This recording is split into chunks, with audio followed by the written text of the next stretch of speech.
वालेकुम, मैं हूँ IGS और आज हमारा लेक्चर है क्लास 12 केमिस्ट्री के फर्स्ट चैप्टर का फर्स्ट टॉपिक, जो कि हमारे पास आता है general group trends of representative element.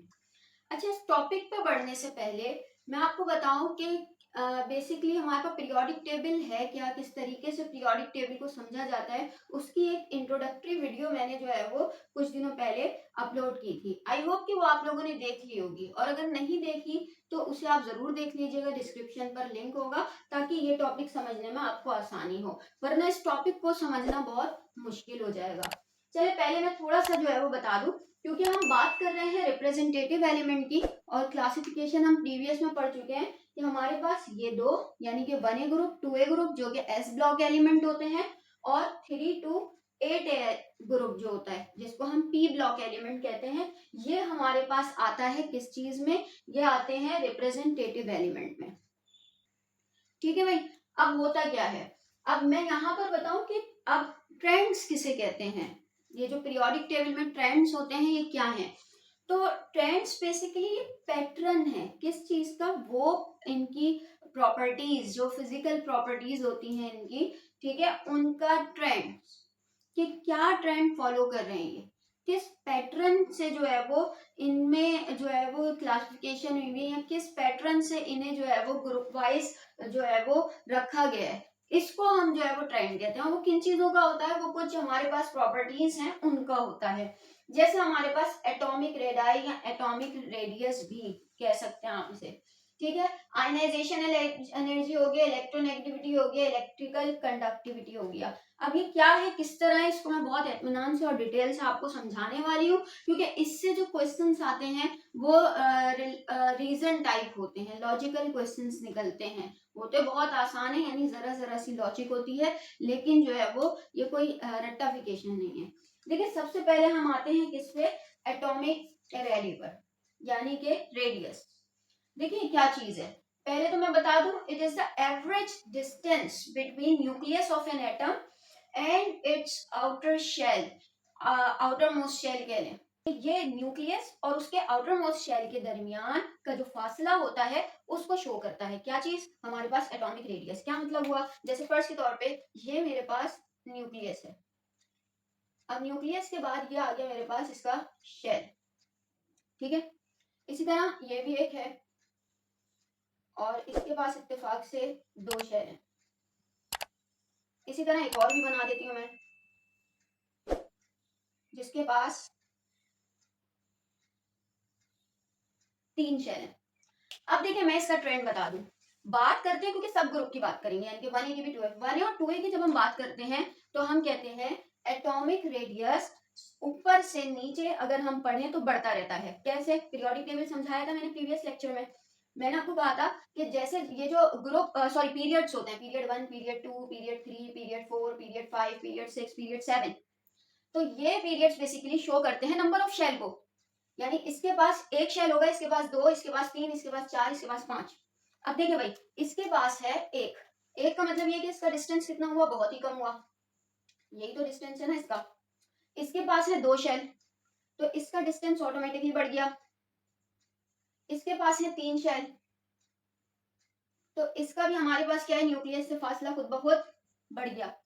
इसके पास 4 होंगे, 5 होंगे, 6 होंगे, 7 होंगे, तो जिसके 7 होंगे उसके बाद उसका न्यूक्लियस से डिस्टेंस क्या हो जाएगा, बढ़ जाएगा। तो हम ये कह सकते हैं कि डाउन द ग्रुप हमारे पास एटॉमिक रेडियस इंक्रीज होता रहता है। हाइड्रोजन का जितना होगा, लिथियम का एटॉमिक रेडियस उससे ज्यादा होगा, सोडियम का उससे भी ज्यादा होगा, पोटेशियम का उससे भी ज्यादा होगा, रुबेरियम का उससे ज्यादा, सीजियम और फ्रेंचियम का उससे भी ज्यादा होगा। ठीक है, बिल्कुल सेम चीज ये सेकेंडरी ग्रुप के साथ भी अप्लाई की जाती है। चलिए हम बात करते हैं किसकी, 3A की, ठीक है। अच्छा ये मैं इधर यहाँ पर बता दूं, 1A 2A 4 5 6 7 8, इनके साथ जो है ये ट्रेंड फॉलो होता है, यानी कि डाउन द ग्रुप ये हमारे पास इंक्रीज होता है। अच्छा इस ग्रुप के साथ क्या होता है, ये जो हमारे पास बोरॉन फैमिली है जिसे हम 3A ग्रुप कहते हैं, इसमें ये जो ये दो है ना, एल्यूमिनियम और गैलियम, इनमें जरा मसला आ जाता है, यानी ये थोड़े से इरेगुलर पैटर्न को जो है वो फॉलो कर रहे होते हैं। वो क्या है, गैलियम का बड़ा होना चाहिए साइज, रेडियस, जो बेसिकली एटॉमिक रेडियस है, लेकिन हमारे पास इसका जो है वो एल्युमिनियम का ज्यादा जो है वो हमारे पास एटॉमिक रेडियस होता है, गैलियम का कम होता है। और ये पता है क्यों होता है? ये होता है इसलिए क्योंकि गैलियम के पास आ जाता है डी ब्लॉक, यानी कि इसके कुछ डी ऑर्बिटल, सॉरी, तो इसके कुछ इलेक्ट्रॉन डी ऑर्बिटल्स में जाते हैं, और डी ऑर्बिटल्स में जाने की वजह से क्या होता है कि जो शील्डिंग इफेक्ट है उनकी वजह से इनके एटॉमिक रेडियस में डिफरेंस आता है।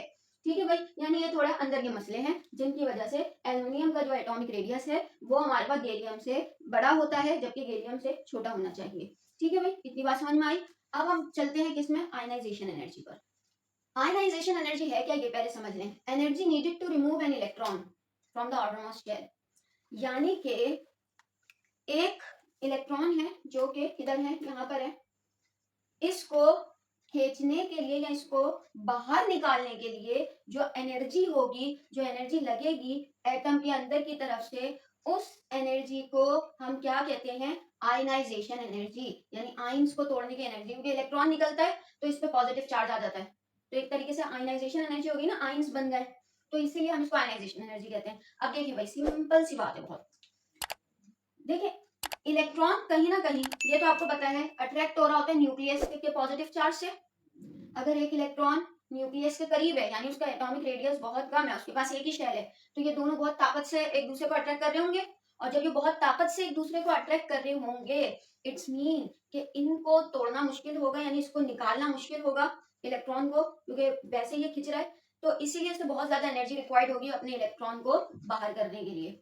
अब यही चीज इसमें आ गई अगर, तो इसमें देखिए हमारे पास क्या है कि ये थोड़ा सा डिस्टेंस बढ़ गया, थोड़ा डिस्टेंस बढ़ जाता है तो खुद ही जो है वो एनर्जी कम हो जाती है, क्योंकि दूर हो गए, अट्रैक्शन कम हो जाती है। मैग्नेट देखा होगा ना, मैग्नेट की अट्रैक्शन, मैग्नेट से मैग्नेटिक मटेरियल जितना दूर लेके जाओ वो उतना ही उसकी अट्रैक्शन कम हो जाती है। सेम हमारे पास यहाँ पर है, ये दूर हो जाता है, दूर होने की वजह से जरा कम एनर्जी लगेगी, ये और दूर हो गया, सही है। जब ये और दूर हो गया तो इसको और भी कम एनर्जी चाहिए, जितना दूर होता रहेगा उतना इसको बाहर निकालना आसान होगा।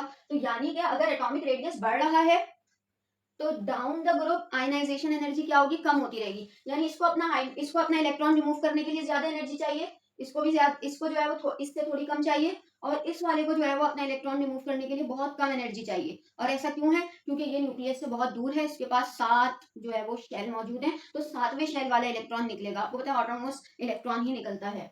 तो आई होप कि ये बात भी आपको समझ में आई होगी। अब इसका ट्रेंड पढ़ लेते हैं, क्या है इसका ट्रेंड, ये है इन दो ग्रुप में फॉलो होता है और इन ग्रुप में भी फॉलो होता है, लेकिन वही मसला आ जाता है यहाँ पे किसका, बेरिलियम का और कार्बन फैमिली का, बोरॉन का, सॉरी, बोरॉन फैमिली और कार्बन फैमिली का।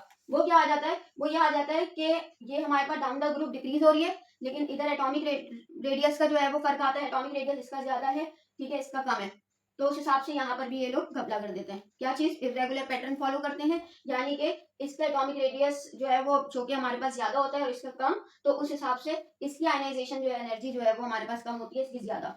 फिर बाकी जो है वो नीचे आकर भी रेगुलर पैटर्न जो है वो हमारे पास जाता है, फिर उसके बाद हमारे पास इधर भी जो है वो रेगुलर पैटर्न फॉलो हो रहा होता है, ठीक है, आयनाइजेशन एनर्जी का। और ऐसा क्यों होता है, क्योंकि मैं फिर बता दूं, मसला यहाँ पर डी ऑर्बिटल का आता है। आपको पता है डी ऑर्बिटल पहले भरता है, एस भरा हुआ नहीं होता, डी पहले भरता है, यानी एस में 1 है, फिर डी बाद में चल जाते हैं। इस सब डिटेल में इलेक्ट्रॉनिक कॉन्फ़िगरेशन का लेक्चर मैंने बताया हुआ है। इसके अलावा पीरियोडिक टेबल जो है वो बहुत डिटेल से समझाया हुआ है, इसलिए मैं बहुत ज्यादा डिटेल में इस लेक्चर में नहीं जा रही। ठीक है भाई, अब आता है हमारे पास इलेक्ट्रोनेगेटिविटी। इलेक्ट्रोनेगेटिविटी क्या है, tendency to attract share pair of electron. Electron का शेयर पेयर क्या मतलब, जब कोवलेंट बॉन्ड बनता है तो कोवलेंट बॉन्ड बनने के लिए हमारे पास क्या चाहिए होता है कि दोनों म्यूचुअल शेयरिंग करते हैं। अब दोनों म्यूचुअल शेयरिंग कर ली, अब ये होता है कि ये इधर भी घूमेगा, ये इधर भी घूमेगा। कोवलेंट बॉन्ड एक दफा, अभी बहुत टाइम है एग्जाम में, तो आप चाहे तो कोवलेंट बॉन्ड का लेक्चर भी मेरा जो है वो 9th क्लास की प्लेलिस्ट से ढूंढकर आराम से पढ़ सकते हैं, थोड़ा अच्छी बात समझ में आ जाएगी। तो बहरहाल ये हमारे पास म्यूचुअल शेयरिंग करता है, लेकिन मसला क्या आ जाता है polar and non polar bond में, यानी कि कोई एक इलेक्ट्रॉन जो है वो ज्यादा देर अपने पास जो है वो क्या करता है, इलेक्ट्रॉन के पेयर्स को अपनी तरफ रखता है और बहुत कम वक्त के लिए दूसरी तरफ भेजता है, जिसे हम कहते हैं polarity, polar nature of covalent bond.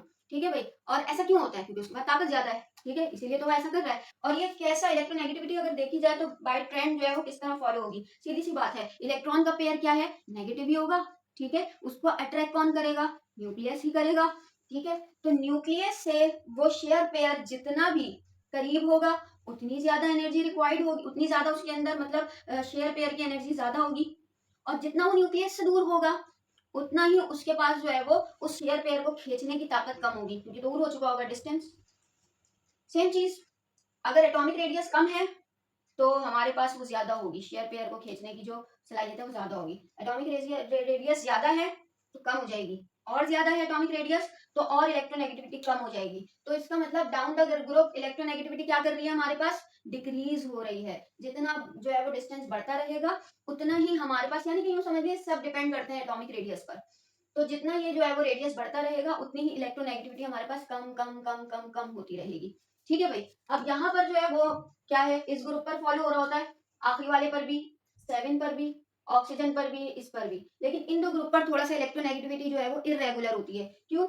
यहाँ तो ये उसी तरह डिक्रीज हो रही होती है। बोरॉन है, बोरॉन के बाद एल्यूमिनियम में डिक्रीज हुई, ठीक है, फिर और डिक्रीज होनी चाहिए लेकिन इंक्रीज हो जाती है, इंक्रीज के बाद फिर डिक्रीज हुई, फिर इंक्रीज हो जाती है। ठीक है, तो यहाँ 4 एलिमेंट्स में रेगुलरिटी पाई जाती है। इन द सेम वे हमारे पास जो है वो अगले ग्रुप कार्बन की फैमिली में, ये हमारे पास टिन और लेड, इनकी भी जो है वो इलेक्ट्रोनेगेटिविटी इरेगुलर होती है। नीचे सही आ रही होती है, कम कम हो रही है, कम कम हो रही है, लेड पर आगे बढ़ जाती है। ठीक है, टिन से ज्यादा होती है लेड की। तो ये चीज होती है हमारे पास। ठीक है भाई, लास्ट इलेक्ट्रिकल कंडक्टिविटी पढ़ लेते हैं।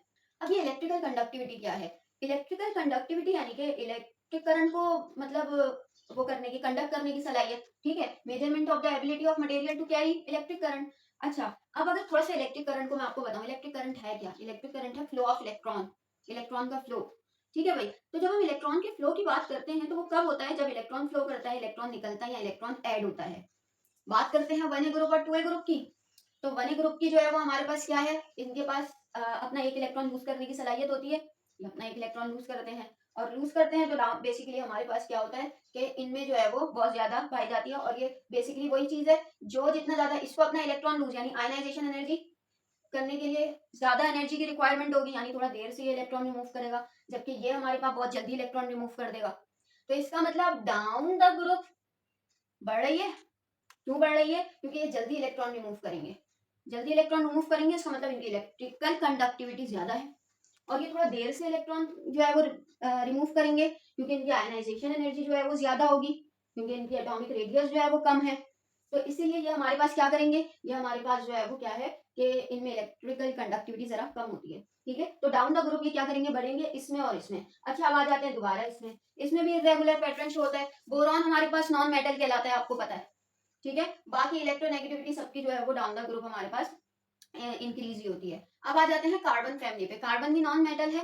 ठीक है, इरेगुलर पैटर्न यहाँ पर है। सिलिकॉन और जर्मेनियम की जो कंडक्टिविटी है वो हमारे पास ये सेमीकंडक्टर कहलाते हैं। ठीक है भाई, और फिर टिन और लेड, ये हमारे पास जो है वो क्या है, गुड कंडक्टर है, इलेक्ट्रिसिटी को कंडक्ट करते हैं।